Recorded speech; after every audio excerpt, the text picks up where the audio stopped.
I got the cappuccino on the lift today because I found out my ball joints are bad. And then I found out that they're welded in. And then I found out that the control arm is discontinued. So the only option is to buy a used one from Japan and hope for the best, or modify these to accept early Mark 1 GTI, not GTI, sorry, Mark 1 Rabbit ball joints, which are bolt-in 15mm shank on them. I don't know if you can see the part number, I'll put it in the description. But it's one of the only bolt-in ball joints I can find with a 15mm shank, pinch bolt style, not tapered. So we take this out, modify this to bolt in the ball joint, and hope for the best. To get these control arms out, there's just one like foot-long bolt that goes through the whole control arm. You have to take off the splash shield around your radiator, that guy, and take off the nut on the back, slide it all the way out. I also have to take off my coil. I don't know how the stock suspension would allow you to do this or not, but I had to take out the entire coil-over control arm, swing the knuckle forward, and it came out. Kind of a pain, but it's not so bad because it's tiny. Alright, so to take everything out, you got the 17 on the big bolt, slide that out. You got a 17 on the bolt going through the bottom of the coilover. You got a 14 holding in the pinch bolt for the ball joint. And depending on what your situation is on your coilover, mine's got Allen's on this side, 14's on the top. It's a mess. But yeah, let's zip that out.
So as you can see, my ball joint's not doing so good. Besides them being torn, they're also had a lot of play in the steering, which you can actually feel in the wheel, so they gotta go. So when I did the other control arm yesterday, I made this handy jig plate holder thing with a 9/16 socket to hold the ball joint in place. So I make sure my ball joints go back exactly where they were. That way my alignment's not messed up, because these are not adjustable. Wherever they land is where they stay. Perfect. So these are new ball joints. So basically I need to get this so it's in the same position as the old one, make it fit. So what I did on the last one is I cut out the whole ball joint cup, had to open up the round area a little bit and flatten out the plate back here so it can bolt into a flat area.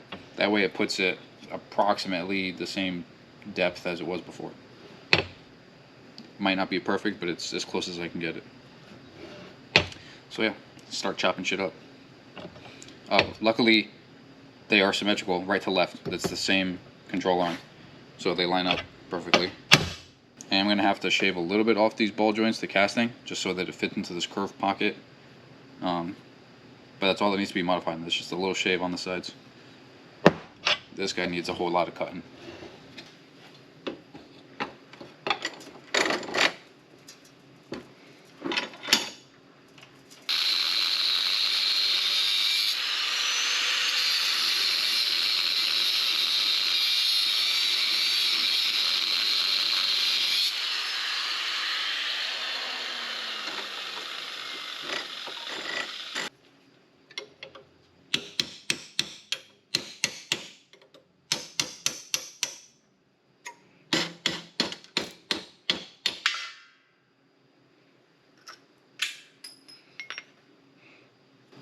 So that's what's holding in your ball joint. the metal just gets like pressed on top.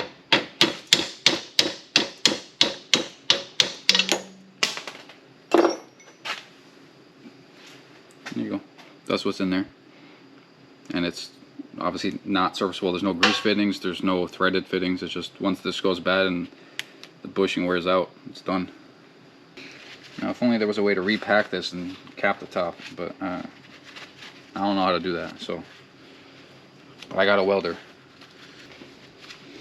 So now I got to cut the weld all the way around this side, because that's what's holding the cup in. When they press this out, they kind of press the flanges in, put the cup in, and then weld it around. So if you get enough of this weld out, you can knock out the actual cup in a couple pieces. This gets kind of awkward, excuse me.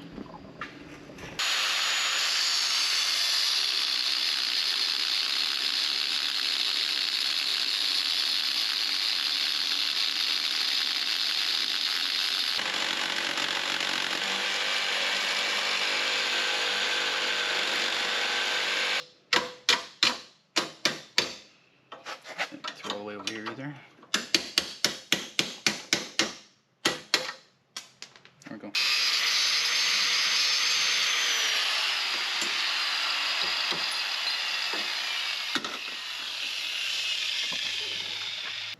Just gonna grind out more of it because I have to open this up with the diamond burr and it takes forever, so I'm gonna try to take off as much material as possible with the grinder a little faster.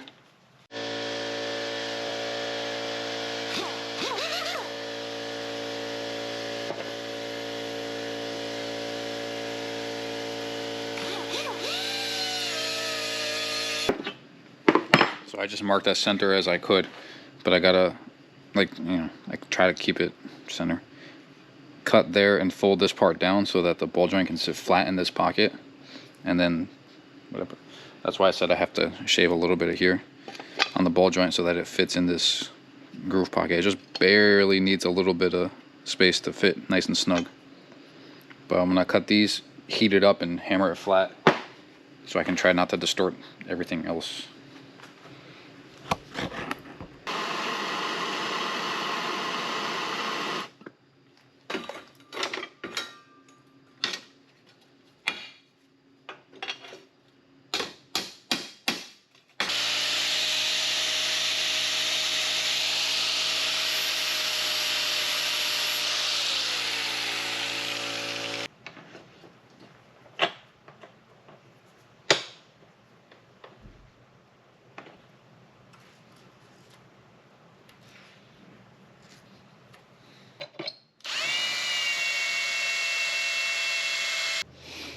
Alright, so since I cut out the ball joint itself that was like pressed and welded, we're losing some rigidity in this part of the control arm.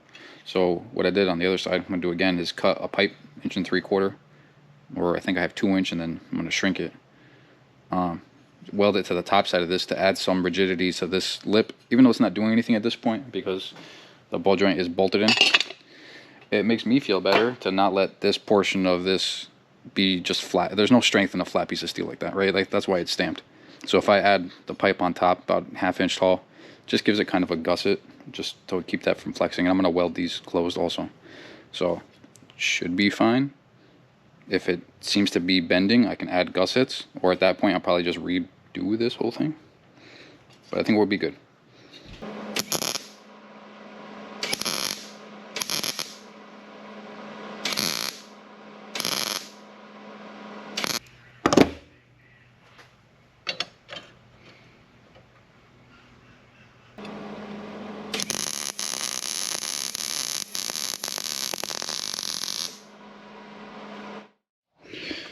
Alright, painted, primed and painted.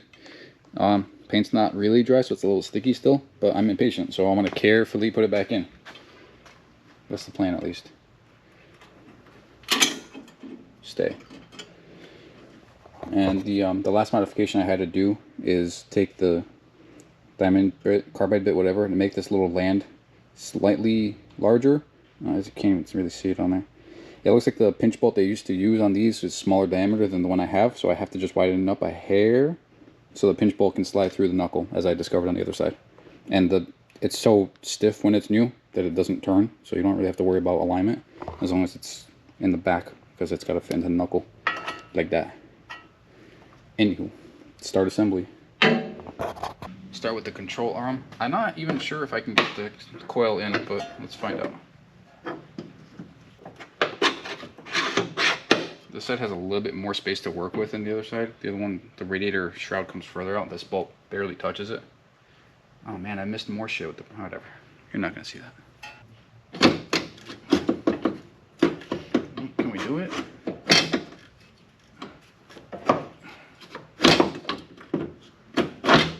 Yes, yes we can. I just scratched up all the paint on the control arm, but that's okay.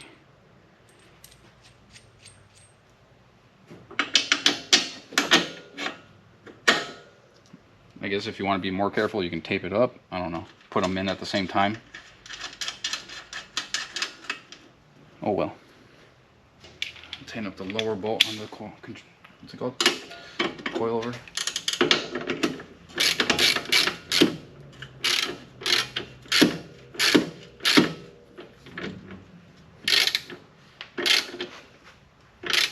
I don't remember the torque, but I remember how hard it was to break loose. It's a 17mm bolt, so unlikely you're gonna break it by hand. But hey, if you can, shit, that's impressive. Yeah, it would have been easier to do this before, but I didn't want to rip the boot trying to squeeze in the coilover.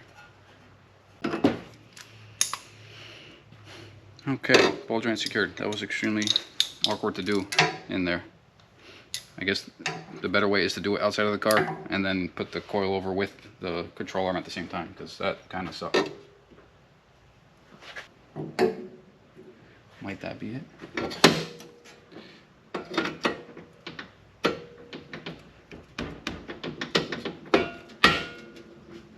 Nice.